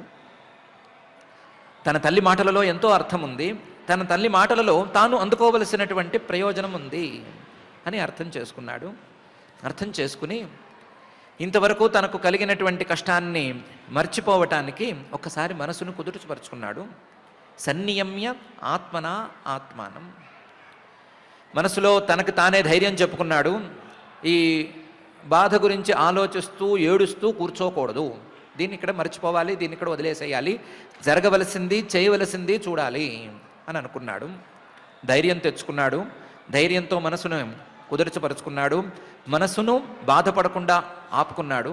సన్నియమ్య ఆత్మనా ఆత్మానం అనుకుని ఏం చేశాడు అంటే తల్లి చెప్పినట్లుగా తపస్సు చేయటానికి అప్పటికప్పుడు ముహూర్తం కూడా చూసుకోకుండా నిశ్చక్రామ బయలుదేరిపోయాడు. పితుఃపురాత్, తండ్రి గారి నగరం నుంచే బయటికి వెళ్ళిపోయాడు. తపస్సు అంటే అడవిలోకి వెళ్ళి చేసుకోవాలి అని అనుకుని తన వయసు ఏంటి, తానేంటి, తపస్సు చేయొచ్చా చేయకూడదా, తపస్సు అంటే ఏంటి, ఎలా చేయాలి, ఇలాంటివేమీ పెట్టుకోకుండా తల్లి మాటలతో ఎంత కుదిరితే అంత చేద్దాము అని అనుకున్నట్లుగా నిశ్చక్రామ పితుఃపురాత్, ఎవరికీ చెప్పకుండా అప్పటికప్పుడు బయలుదేరి నగరం నుంచి కూడా బయటికి అడవుల్లోకి వెళ్ళిపోయాడు. ఏవం సంజల్పితం మాతు ఆకర్ణ్య అర్థాగమం వచః సన్నియమ్య ఆత్మనాత్మానం నిశ్చక్రామ పితుఃపురాత్ అని. ఈ పిల్లవాడు వెళ్ళటం ఎవరైనా చూశారా అంటే ఏమిటో అదేం ఆశ్చర్యమో, ఎవరూ చూడలేదు. తల్లికి కూడా చెప్పి బయలుదేరినట్టు లేడు. మిగతా ఆ రక్షకులు కానీ ఇంకొకరు కానీ ఎవరు కనిపెట్టినట్లు లేరు. కానీ నారదస్తదుపాకర్ణ్య జ్ఞాత్వా తస్య చికీర్షితం స్పృష్ట్వా మూర్ధన్యఘగ్నేన పాణినా ప్రాహ విస్మిత అని నారద మహర్షి గారు మాత్రం చూసేశారు. ఈ పిల్లవాడు బయటికి రావటం, తపస్సు కోసం బయటికి వెళ్ళటం అనేదాన్ని నారద మహర్షి గారు చూసేశాడు. చూడటం అంటే ఎలా చూశాడు ఆయన అంటే నారద తత్ ఉప ఆకర్ణ్య. మొత్తం ఎపిసోడ్ ప్రారంభం నుంచి ఏం జరిగింది అని ప్రతి మాట వింటూ చూశాడు. ఎప్పటి నుంచి చూశాడు, ఎప్పటి నుంచి విన్నాడు అంటే, ఈ పిల్లవాడు తండ్రి ఒడిలోకి ఎక్కి ఆడుకుందామని అనుకున్నప్పుడు తండ్రి తల్లి మాట్లాడిన మాటల దగ్గర నుంచి విన్నాడు. ఉప ఆకర్ణ్య, దగ్గరగా చెవి పెట్టి మరీ విన్నాడు. తల్లి పిల్లవాడితో ఏమందో విన్నాడు. పిల్లవాడు ఎందుకు బయటకు వచ్చాడో ఒకసారి మనసులోకి వెళ్ళి విన్నాడు. విని చూసి పిల్లవాడు బయటికి రావటం చూసి జ్ఞాత్వా తస్య చికీర్షితం, ఈ పిల్లవాడు తపస్సు కోసం అడవులకు వెళ్ళిపోతున్నాడు అని తెలుసుకుని వెంటనే ఆ పిల్లవాడు ముందు ప్రత్యక్షమయ్యాడు. నారద మహర్షి గారు ఇవన్నీ ఎందుకు విన్నాడు అంటే, ఇలాంటి వాళ్ళు ధ్రువుడు లాంటి ఉత్తమ జాతికి ఉత్తమ స్థాయికి చెందినటువంటి సాధకులు ఎప్పుడు ఏం చేస్తూ ఉంటారు అని తెలుసుకుంటూ ఉండటము, వాళ్ళకి కావలసినటువంటి సహాయాన్ని అందించడము, అవసరమైతే వాళ్ళు గురువుగా అంగీకరించలేకపోయినా వాళ్ళకి తెలియకపోయినా స్వయం ప్రకటిత గురువుగా వాళ్ళ ముందు సాక్షాత్కరించటము, వాళ్ళకి కావలసిన ఇన్ఫర్మేషన్ని, వాళ్ళకి కావలసినటువంటి విద్యను అన్నిటినీ అందించటము అనేది పనిగా పెట్టుకున్నాడు. కాబట్టి ఇదే పని, ఇదే ఉద్యోగం కాబట్టి ఈయనకి ఇవన్నీ ఆయన విన్నాడు. నారద తదుపాకరణ్య, ఆయన పేరే నారద, జ్ఞానాన్ని ఇచ్చేవాడు అని కదా. కాబట్టి జ్ఞానాన్ని ఇచ్చేవాడు, యోగ్యులకు జ్ఞానాన్ని ఇచ్చేవాడు. యోగ్యులు ఎక్కడెక్కడున్నారో చూసుకుని వాళ్ళు అక్కడ ఏం చేస్తున్నారో గమనించుకుంటూ ఉండాలి కాబట్టి గమనించుకున్నాడు. నారదస్తదుపాకర్ణ్య జ్ఞాత్వా తస్య చికీర్షితం. ఉన్నవాడు ఉన్నట్టుగా ధ్రువుడు ముందు ప్రత్యక్షమయ్యాడు. ప్రత్యక్షమైన వాడు నేను నీకు గురువుని అని అక్కడికక్కడ ప్రకటించేసుకున్నాడు. ఆ ప్రకటన ఎలా ఇచ్చాడు? పిల్లవాడి ముందు ప్రత్యక్షమై నేను నీ గురువుని అని చెప్తే పిల్లవాడు ఒప్పుకోలేడు కదా, గురువు అంటే ఏంటో కూడా తెలియదు ఈ పిల్లవాడికి. అందుకని స్పృష్ట్వా మూర్ధని, నెత్తి మీద చేయి పెట్టి ముందు ఆశీర్వదించాడు. ధ్రువుడు దండం పెట్టకుండానే నువ్వు మా గురువువి అని ఒప్పుకోకుండానే నేనే నీ గురువుని అని చెబుతూ క్రియారూపంగా దాన్ని బయటికి చెబుతూ స్పృష్ట్వా మూర్ధని, నెత్తి మీద చేయి పెట్టి ఆశీర్వదించాడు. ఆశీర్వదించేటప్పుడు అఘఘ్నేన పాణిన, ఆ నారద మహర్షి చెయ్యి తగలాలే కానీ ఎంతటి పాపమైనా సరే కరిగిపోవలసిందే, ఎంతటి పాపమైనా సరే తొలగిపోవలసిందే. అలాంటి చేతితో నెత్తి మీద పెట్టాడు. నెత్తి మీద పెట్టి ఆశీర్వదించాడు. ఎందుకు నెత్తి మీద చేయబెట్టి ఆశీర్వదించాడు? తన చేతిని, విలువైన చేతిని ఆయన తలకాయ మీద ఎందుకు పెట్టాడు అంటే, పొరపాటున పిల్లవాడికి ఏమైనా తండ్రి మీద ద్వేషం కానీ పినతల్లి మీద ద్వేషం కానీ ఉండే మాట అయితే, ద్వేషం ఏమైనా కాస్త మిగిలి ఉంటే ఇతను అనుకున్న తపస్సు ముందుకు సాగదు. ద్వేషంతో చేసే తపస్సు ముందుకు సాగదు. అది రాక్షసుల తపస్సులాగా ఎందుకు పనికి రాకుండా తయారైపోతుంది. అందువల్ల నా శక్తితో ఇతనిలో ఏమైనా కాస్త ద్వేష లేశం అనేది మిగిలితే అది పోవాలి, ఇతనిలో ఆ పాపపు భావనలన్నీ పోవాలి అని అనుకుని అఘఘ్నేన పాణిన మూర్ధని స్పృష్టుమా, ఆ పిల్లవాడిని నెత్తి మీద చేయి పెట్టి లోపల ఉండేటువంటి భావాలన్నిటినీ, ఏమైనా మిగులుంటే వాటన్నిటినీ ఒకసారి తుడిచేసి ప్రాహ పిల్లవాడితో మాట్లాడాడు. పిల్లవాడితో మాట్లాడాడు కానీ, ఇంత పని చేశాడు కానీ, నేను గురువుని అని పిల్లవాడికి చెప్పకనే చెప్పాడు కానీ ఆశ్చర్యాన్ని మాత్రం పొందాడు. విస్మిత, చాలా ఆశ్చర్యపడ్డాడు. ఎందుకు ఆశ్చర్యపడ్డాడు? ఏమని ఆశ్చర్యపడ్డాడు అంటే, అహో తేజ క్షత్రియాణం మానభంగం అమృష్యతాం బాలోప్యయం హృదా దత్తే యత్ సమాతురసద్వచ అని ఆశ్చర్యపోయాడు. అహో ఆశ్చర్యం, తేజ క్షత్రియాణం, క్షత్రియుల యొక్క ప్రభావం చాలా ఆశ్చర్యకరంగా ఉంది. వీళ్ళు మానభంగం అమృష్యతాం, వీళ్ళ గౌరవానికి ఇంత చిన్నపాటి తేడా వచ్చినా సరే సహించలేరు. ఏంటి పిల్లవాడికి వచ్చిన కష్టం ఏంటి? పెద్ద కష్టం ఏమైనా వచ్చేసిందా? ఎవరైనా తోసేశారా? ఏమైనా చేశారా? ఏం చేయలేదు. తండ్రి ఒడిలోకి ఎక్కుదాము ఆడుకుందామని అనుకుంటే నువ్వు ఎక్కకూడదు అన్నారు. అంటే ఏం చేయొచ్చు? మిగతా పిల్లలైతే ఏం చేస్తారు? తల్లి ఒడిలోకి ఎక్కి ఆడుకుంటారు, లేదా వాళ్ళకి చాలామంది పరిచారకులు వాళ్ళు ఉంటారు, వాళ్ళ ఒడిలోకి ఎక్కి ఆడుకుంటారు, ఇంకోటి ఏమైనా చేసుకుంటారు. కానీ నేను తండ్రి ఒడిని ఎక్కుదామనుకుంటే నన్ను ఆపుతారా? నా గౌరవానికి భంగం కలిగిస్తారా అని ఇతనికి కోపం వచ్చింది. ఇది క్షత్రియులకు సహజంగా ఉండేటువంటి స్వభావం, ప్రభావం. అహోతేజ క్షత్రియాణం మానభంగం అమృష్యతాం. ఇందులో ఆశ్చర్యం ఏంటంటే మిగతా వాళ్ళని చూసాము, యుద్ధాల్లోనూ మిగతా వ్యవహారాల్లోనూ వాటిల్లోనూ చూసాము, కానీ బాలోప్యయం, ఇతను చాలా చిన్నపిల్లవాడు, కనీసం గౌరవం అంటే ఏంటో తెలిసే వయసులో కూడా లేడు. బాలోప్యయం కానీ హృదాధత్తే యత్ సమాతు అసద్వచ, తన పినతల్లి అన్న మాటల్ని మనసులో ఉంచేసుకున్నాడు.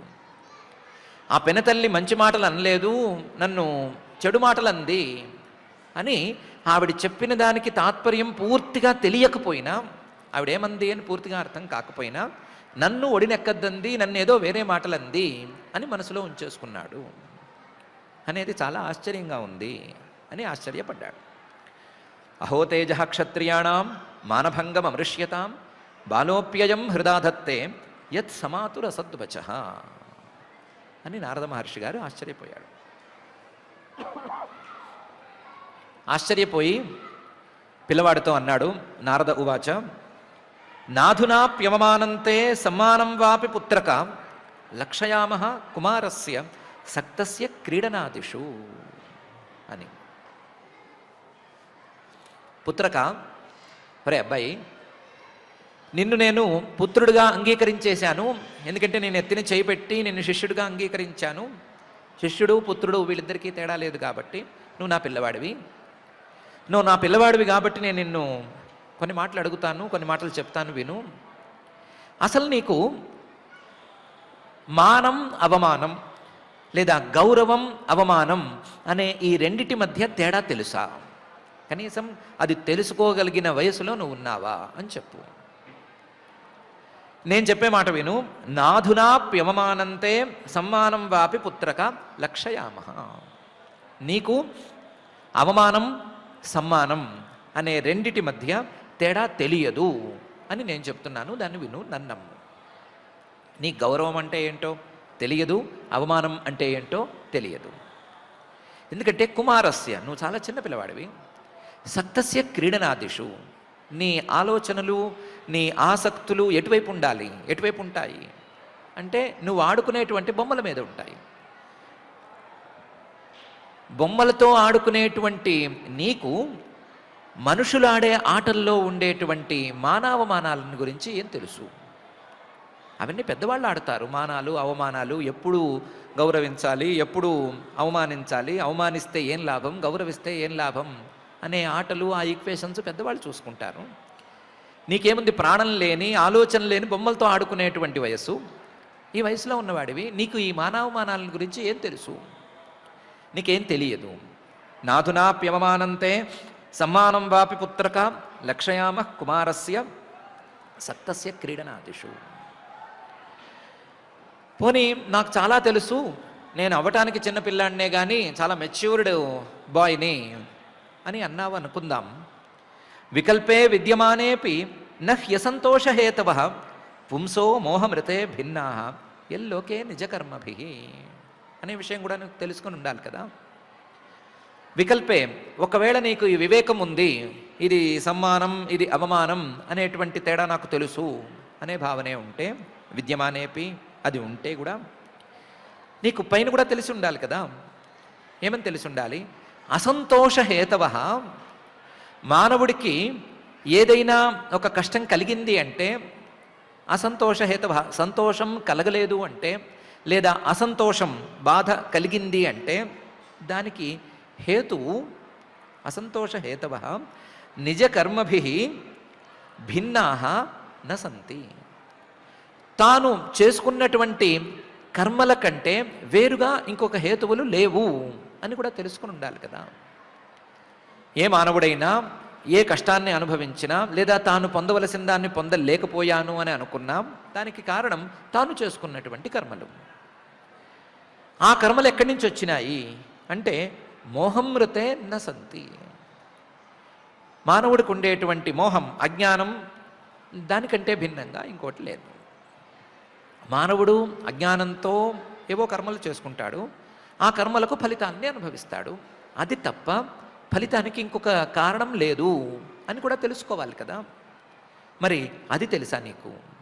వికల్పే విద్యమానేపి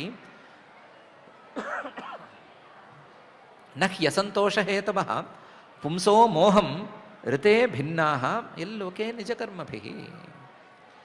తాను చేసుకున్నటువంటి కర్మలు, ఆ కర్మలను సాధించేటువంటి మోహము, ఇవి తప్ప మానవుడికి కష్టాలకు వేరే కారణాలు లేవు అని కూడా తెలుసుకుని ఉండాలి కదా. నువ్వు మెచ్యూర్డ్ బాయువు కదా. అందుకని అది తెలుసుకోకుండా నువ్వేదో చేస్తాను అంటే ఇప్పుడు చెల్లదు, నీకేమీ సరిగ్గా తెలియదు. పరితుష్యేత్తతస్తాత తావన్మాత్రేణ పూరుష దైవోపసాదితం యావత్ వీక్ష్య ఈశ్వర గతిం బుధ.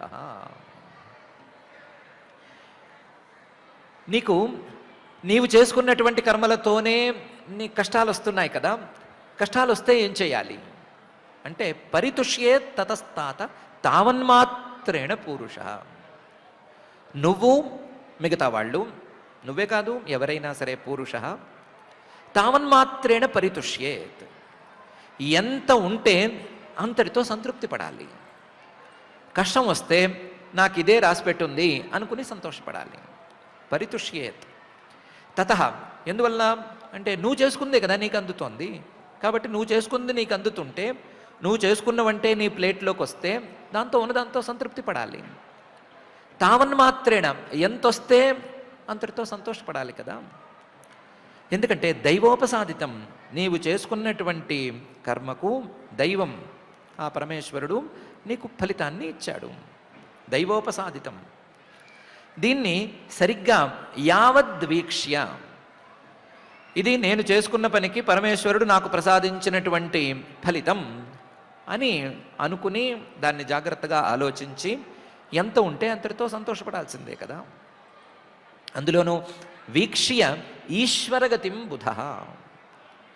అసలు పరమేశ్వరుడు అనుకూలించకపోతే ఎవరి ప్రయత్నాలు సఫలం కావు, ఎవరు వాళ్ళు అనుకున్న దానికంటే ఎక్కువ ఫలితాలను పొందలేరు అని కూడా ఒకసారి అనుకోవాలి కదా. పరమేశ్వరుడు అనుకూలించాలి అంటే, పరమేశ్వరుడు మనకు అనుకూలంగా ఉండాలి అంటే మన కర్మలు సవ్యంగా ఉండాలి అని అనుకోవాలి కదా. ఈశ్వర గతిం, ఈశ్వరుడు ఎలా ప్రవర్తిస్తాడు? ఈశ్వరుడు మనం కర్మలు చేస్తే ఆ కర్మలకు ఫలితాలను ఇస్తాడు, ఇవ్వటం మాత్రమే చేస్తాడు. ఆయన అనుకూలంగా లేకపోతే ఫలితాలు దక్కవు. ఆయన్ని అనుకూలంగా మార్చుకోవటానికి మన కర్మలు తప్ప ఇంకో దారి లేదు అని తెలుసుకోవాలి కదా. తెలుసుకుని కదా దిగాలి, తెలుసుకోకుండా ఎలా దిగావు? పరితుష్యేత్ తతస్తాత తావన్మాత్రేణ పూరుష దైవోపసాదితం యావత్ వీక్ష్య ఈశ్వర గతిం బుధ. బుధ, ఇదే కదా పండితుల లక్షణం. నువ్వు నాకు తెలుసు అంటే బుధ, తెలిసిన వాళ్ళలాగా పండితుల్లాగా ఇది కూడా ఆలోచించి ఉండాలి కదా. ఇది ఆలోచించావా? పోనీ నేను ఇవేమీ ఆలోచించలేదు, నాకేమీ ఆలోచనలు లేవు, నేను నా తల్లి చెప్పింది ఏదో అది చేయటానికి పూనుకున్నాను అంటే, అథ మాత్రోపదిష్టేన యోగేన అవరురుత్ససి యత్ప్రసాదం సమయపుంసాం దురారాధ్యో మతో మమ అని నారద మహర్షి గారు అన్నాడు. అథ, ఒకవేళ ఇవన్నీ కాకుండా నాకు ఏ వికల్పము లేదు, ఏ వివేకము లేదు, ఏ ఆలోచన లేదు, నేను పండితుణ్ణి కాదు, మీరు చెప్పినట్టు బొమ్మలతో ఆడుకునే పిల్లాడినే, అన్నీ ఉన్నాయి, కానీ మాత్రోపదిష్టేన, నా తల్లి నన్ను తపస్సు చేయమంది, తపస్సు ఒక్కటే నీకు మంచిది అని అంది. పైగా నీ పిన్న తల్లి చెప్పింది నీకు ప్రియం అని కూడా చెప్పింది, హితం అని కూడా చెప్పింది. కాబట్టి తల్లి చెప్పినట్టు నడుచుకుంటున్నాను, నేను ముందు వెనక ఏమీ ఆలోచించనక్కర్లేదు అంటావా? అథ మాత్రోపదిష్టేన యోగేన, ఆవిడ చాలా యోగం గురించి కూడా చెప్పింది కదా. ఏంటిది? మనసులో అనన్యభావే నిజధర్మభావితే మనస్యవస్థాప్య అని చెప్పింది కదా. అదేమి కాదు, యోగాభ్యాసం అది. మనసులో ఏ భావాలు ఉండకపోవటం, నిజధర్మాలు స్వకర్మలు చేయటం, ఇవన్నీ యోగాభ్యాసానికి సంబంధించిన వ్యవహారాలు. ఆ యోగేన, నీ తల్లి చెప్పినటువంటి యోగాభ్యాసం అనేటువంటి తపస్సు ద్వారా యత్ ప్రసాదం అవరురుత్ససి, ఆ శ్రీమన్నారాయణుడి యొక్క అనుగ్రహాన్ని సంపాదించుకోవాలి అని అనుకుంటున్నావు కదా. కానీ ఆయన గురించి నీకేం తెలుసు? సవై పుంసాం దురారాధ్య, మానవులకి ఆయన సులభంగా దక్కేవాడు కాడు. దక్కేవాడు కాదు.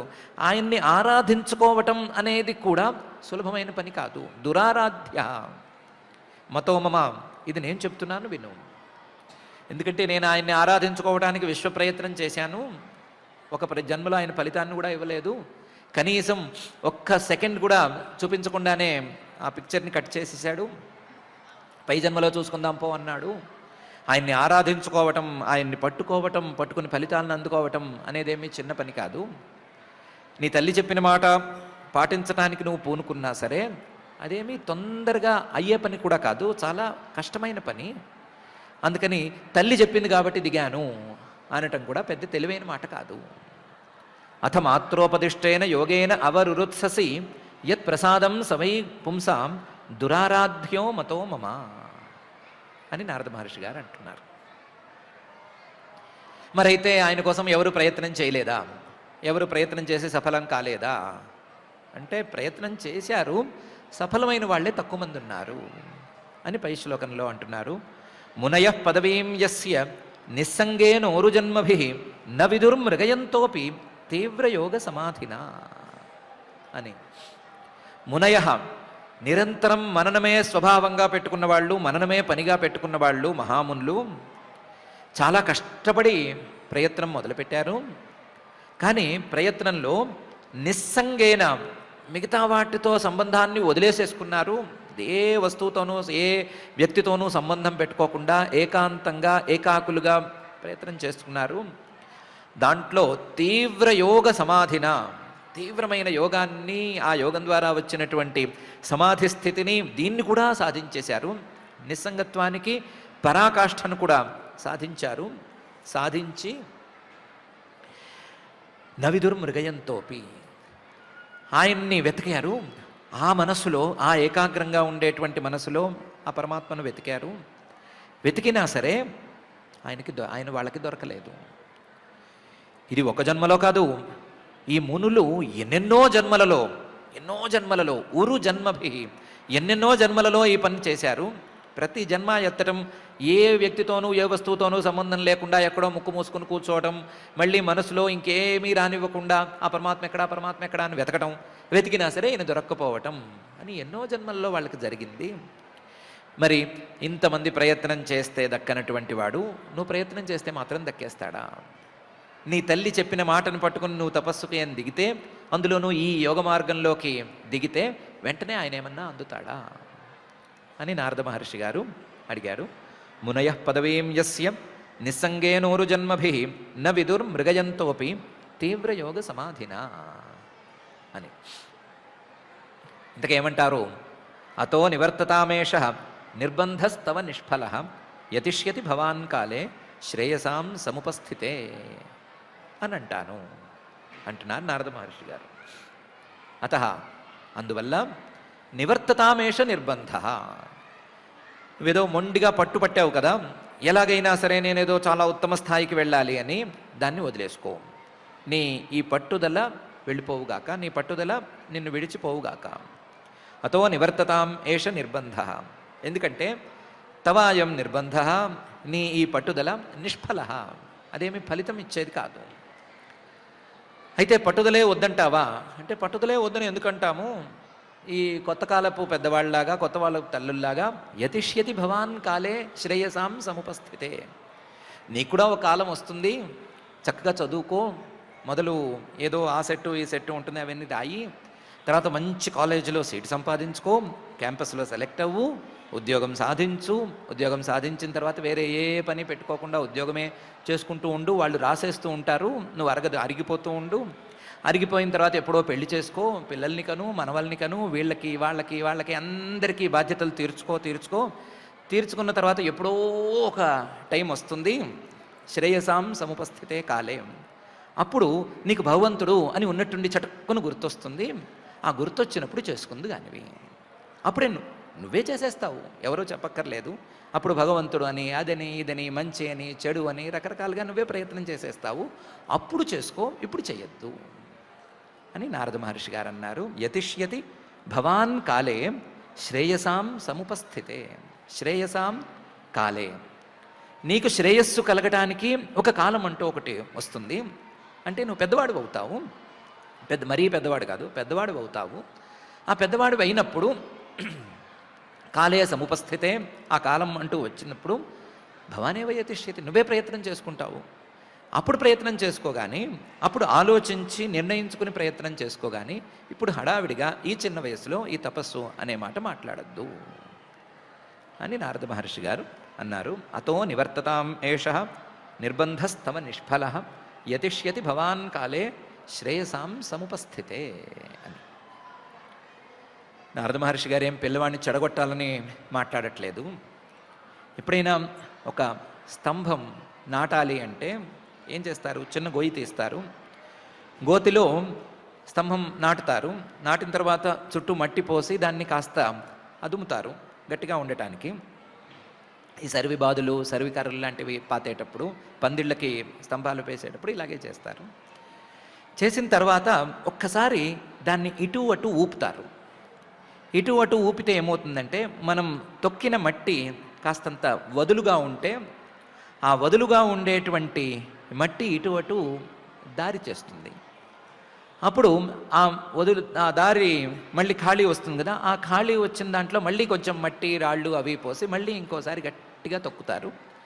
తొక్కితే గనక స్తంభం గట్టిగా నిలుస్తుంది, వాసం గట్టిగా నిలుస్తుంది, పైన పందిరి కూడా గట్టిగా నిలుస్తుంది. దీన్ని శాస్త్రీయ పరిభాషలో స్థూణా నిఖనన న్యాయ అని పిలుస్తారు. స్థూణ అంటే పందిరికి వేసేటువంటి బాదు. దాన్ని పాతేటప్పుడు ఎలాగైతే ఆడిస్తామో అలాగే ఆడించి ఒకసారి చూసుకోవాలి అని పిలుస్తారు. ఆ స్థూణాని ఖనన న్యాయంతో పిల్లవాడి పట్టుదల ఏమాత్రం ఉంది, పిల్లవాడు ఎంతవరకు నిలుస్తాడు, ఏ మాటకి పిల్లవాడు తపస్సు వద్దులే అని అనుకుంటాడు అని తేల్చుకుందాము. దాన్ని బట్టి పిల్లవాడు ఉన్న స్థాయిని బట్టి పిల్లవాడికి సలహా ఇద్దాము అనే అభిప్రాయంతో నారద మహర్షి గారు అంటున్నారే తప్ప పిల్లవాడిని చెడగొట్టాలనే ఉద్దేశ్యం ఆయనకి ఏమీ లేదు. ఎందుకంటే ఆయన స్వయం ప్రకటిత గురువుగా వచ్చాడు. అదే సమయంలో నువ్వు నా పుత్రుడివి అనే మాట అన్నాడు. పిల్లవాడికి ఆయన ఎందుకు అపకారం చేసుకుంటాడు, పిల్లవాడిని పాడు చేసుకునే మాటలు ఆయన ఎందుకు మాట్లాడుకుంటాడు? కాబట్టి పిల్లవాడిని సరి అయిన దారిలో పెట్టడానికి కావలసినటువంటి మాటల్ని నారద మహర్షి గారు చెప్తున్నారు. నారద మహర్షి గారు చెప్తున్నటువంటి మాటల్లో ధ్రువుడికి అంటే మాటలే అన్నీ లేవు, మనలాంటి వాళ్ళకి అంటే మాటలు కూడా చాలానే ఉన్నాయి. కాబట్టి ఆయన చెప్తున్న మాటల్లో పాజిటివ్గా తీసుకోవలసినటువంటి మాటలు ఏవే ఉన్నాయి అని ఒకసారి పరిశీలించుకుందాము. అలాగే పాపం కష్టంలో ఉన్నా సరే సునీతి గారు చెప్పిన మాటల్లో కూడా ఎంతో నీతి ఉంది. ఆవిడ మాటల్లో మనం ఎంతవరకు పట్టుకోగలము అనే అంశాన్ని కూడా చూసుకుందాము. చూసుకుని నారద మహర్షి గారు, సునీతి వీళ్ళు చెప్పేటువంటి మాటల్లో సారాంశాన్ని గట్టిగా పట్టుకుని మనం కూడా ధ్రువుడేమిటి, ధ్రువుడి కంటే పై స్థాయికి వెళ్ళేందుకు ప్రయత్నం చేసుకుందాము. అంత చిన్న పిల్లవాడిని అంత పెద్ద స్థాయిలో ఉంచినటువంటి ఆ భూతభౌతిక ప్రపంచ నిర్మాత, అఘటిత ఘటనాపటు మాయాధిష్ఠాత అయిన శ్రీనివాస పరమాత్ముడు మనల్ని ఇంకా పెద్ద స్థాయిలో ఉంచడానికి అవకాశం ఉంది అని మాత్రం అనుకుందాము. అలాంటి అవకాశాన్ని కల్పించవలసిందిగా ఆయన్ని ప్రార్థించుకుంటూ పారాయణ కార్యక్రమాన్ని ప్రారంభించుకుందాం. ఈరోజు చతుర్థ స్కంధం 8వ అధ్యాయంలో 14వ శ్లోకం నుంచి మనం పారాయణ ప్రారంభించుకుంటున్నాం. అథ శ్రీమద్భాగవతే పారమహంస్యాం సంహితాయాం చతుర్థ స్కంధే అష్టమాధ్యాయే శ్లోకాః మైత్రేయ ఉవాచ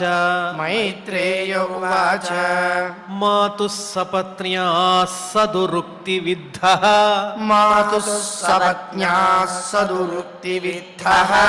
శ్వసన్ రుషా దండహతో యథాహి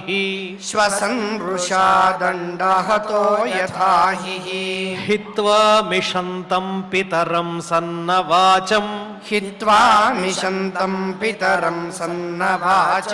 జగామ మాతుః ప్రరుదన్ సకాశం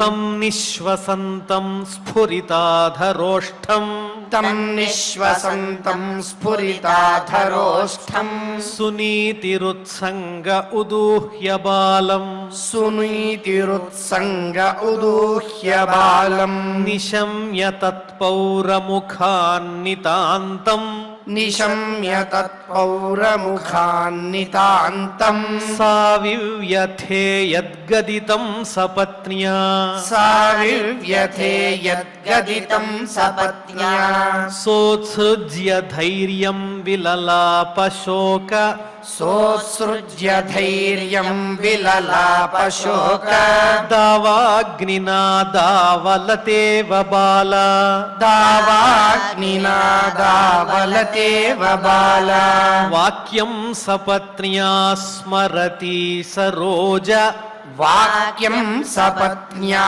स्मरति सरोज श्रिया दृशा बाष्पकलामुवाह श्रिया दृशा बाष्पकलामुवाह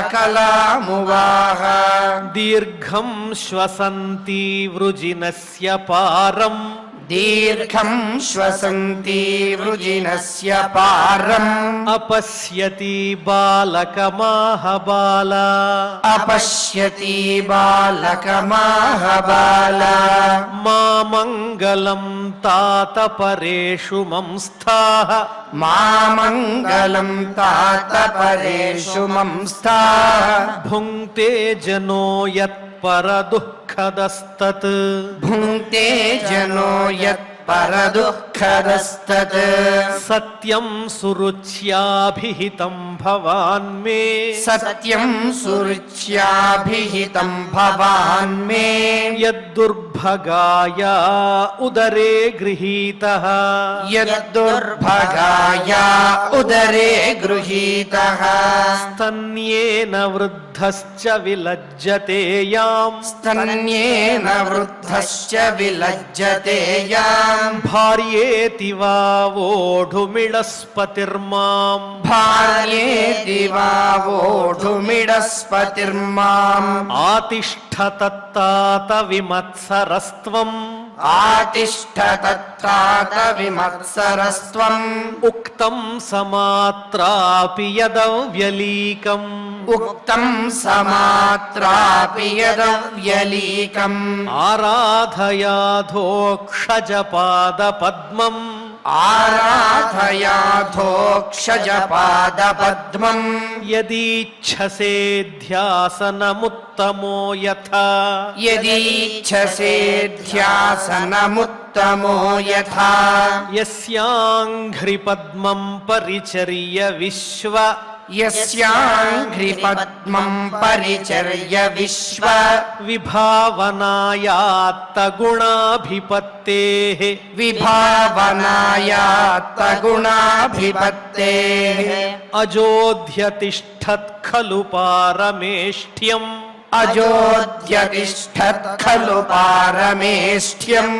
पदं जितात्मश्वसनाभिवन्द्यम् पदं जितात्मश्वसनाभिवन्द्यम् तथा मनुर्वो भगवान् पितामहो तथा मनुर्वो भगवान् पितामहो यमेकमत्यावुरुदक्षिणैर्मखैः यमेकमत्या पुरुदक्षिणैर्मखैः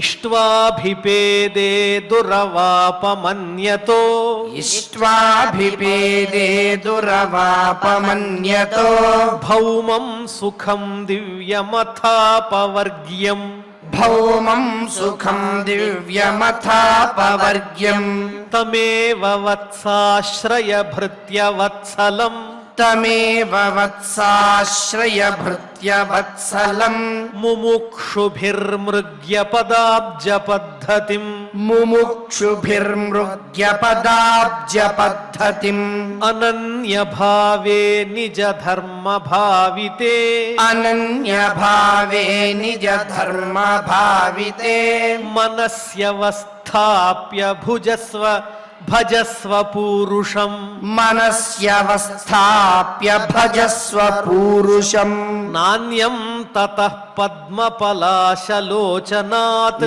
నాణ్యం తతః పద్మపలాశలోచనాత్ దుఃఖచ్ఛిదంతే మృగయామి కంచన దుఃఖచ్ఛిదం తే మృగయామి కంచన యో మృగ్యతే హస్తగృహీత పద్మయా యో మృగ్యతే హస్తగృహీత పద్మయా శ్రియేతరైరంగ విమృగ్యమాణయా శ్రియేతరైరంగ విమృగ్యమాణయా మైత్రేయ ఉవాచ మైత్రేయ ఉవాచ ఏవం సంజల్పితం మాతుః ఏవం సంజల్పితం మాతుః ఆకర్ణ్యార్థాగమం వచః ఆకర్ణ్యార్థాగమం వచః సన్నియమ్యాత్మనాత్మానం సన్నియమ్యాత్మనాత్మానం నిశ్చక్రామ పితుః పురాత్ నిశ్చక్రామ పితుః పురాత్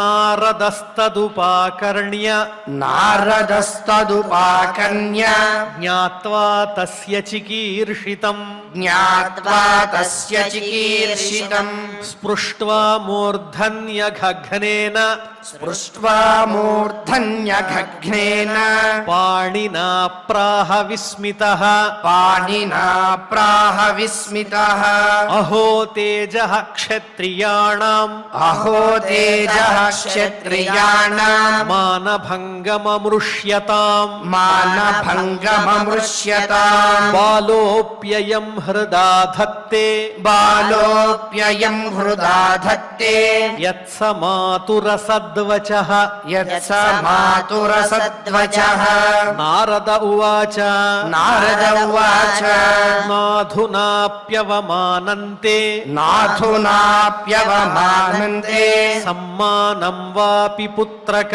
సమ్మానం వాపి పుత్రక లక్షయామః కుమారస్య లక్షయామః కుమారస్య సక్తస్య క్రీడనాదిషు సక్తస్య క్రీడనాదిషు వికల్పే విద్యమానేపి వికల్పే విద్యమానేపి నహ్య సంతోషహేతవః నహ్య సంతోషహేతవః పుంసో మోహమృతే భిన్నాః పుంసో మోహమృతే భిన్నాః యల్లోకే నిజకర్మభిః యల్లోకే నిజకర్మభిః పరితుష్యేత్తతస్తాత పరితుష్యేత్తతస్తాత తావన్మాత్రేణ పూరుషః తావన్మాత్రేణ పూరుషః దైవోపసాదితం యావత్ దైవోపసాదితం యావత్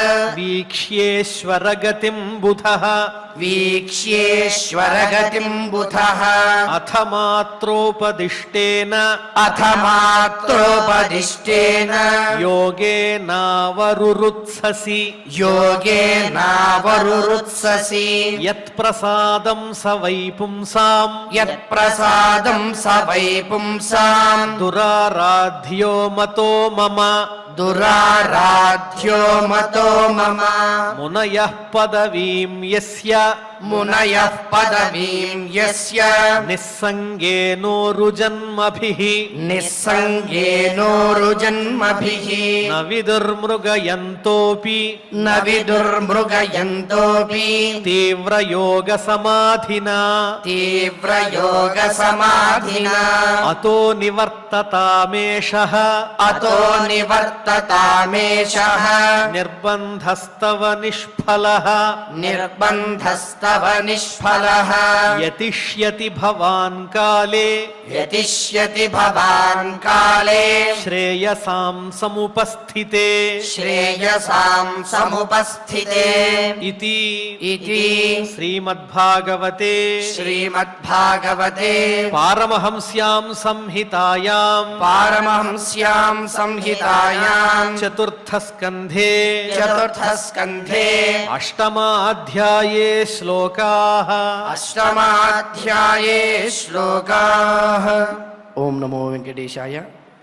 పరికింపన్ ఈ విశ్వ పరిపాలనమునకై అర్థిగుణ వ్యక్తుడైన ఎట్టి నారాయణుని పాదనళినముల్ సేవించి తగ బ్రహ్మపదంబునుందే ఘనుడు మీ తాత ఆ మనువు సర్వాంతరయామిత్వమగునేకమైన దృష్టి చేసి యాగముల యజించి తా భౌమ సుఖములను దివ్య సుఖముల మోక్ష సుఖములను పొందిన్.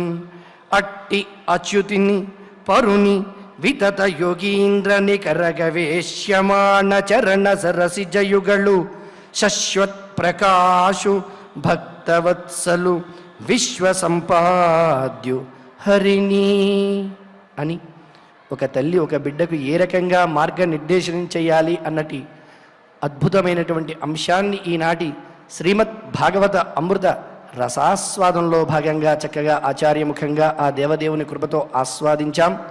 నిరంతరము ఇటువంటి సజ్జనులకు సజ్జన సాంగత్యాన్ని, సత్పురుషుల సాంగత్యాన్ని, సజ్జనుల యొక్క వాక్కులను అనుసరిస్తూ మనం కూడా సన్మార్గంలో నడవాలని, అలా నడిపించమని ఇటువంటి అద్భుతమైనటువంటి అధ్యయన కార్యక్రమంలో నిరంతరము భాగస్వాములు చేస్తూ భక్తి ద్వారా ముక్తిని ప్రసాదించమని ఆ దేవదేవుని వేడుకుంటూ యథాప్రకారం క్షమాప్రార్థన దగ్గర నుంచి మంగళాంత శ్లోకం వరకు పఠించి మంగళాంతంగా నేటి అధ్యయన కార్యక్రమానికి పరిసమాప్తిని పలుకుదాం. అథ క్షమా ప్రార్థనా యదక్షరపదభ్రష్టం మాత్రాహీనం చ యద్భవేత్ తత్సర్వం క్షమ్యతాం దేవ నారాయణ నమోస్తుతే. అథ భగవత్ సమర్పణం కాయేన వాచా మనసేంద్రియైర్వా బుద్ధ్యాత్మనా వా ప్రకృతే స్వభావాత్ కరోమి యద్యత్ సకలం పరస్మై నారాయణాయేతి సమర్పయామి. అథ లోకక్షేమ ప్రార్థనా సర్వే భవంతు సుఖినః సర్వే సంతు నిరామయాః సర్వే భద్రాణి పశ్యంతు మా కశ్చిద్ దుఃఖభాగ్ భవేత్. అథ మంగళం శ్రియః కాంతాయ కళ్యాణ నిధయే నిధయేర్థినాం శ్రీవేంకటనివాసాయ శ్రీనివాసాయ మంగళం.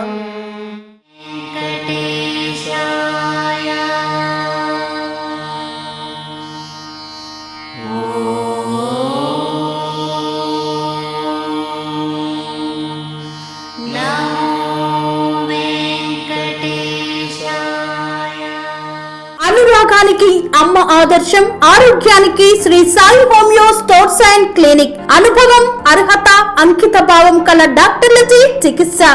అన్ని రకాల ఆరోగ్య సమస్యలకు నమ్మకమైన ఎంపిక Shri Sai homeo stores and clinic.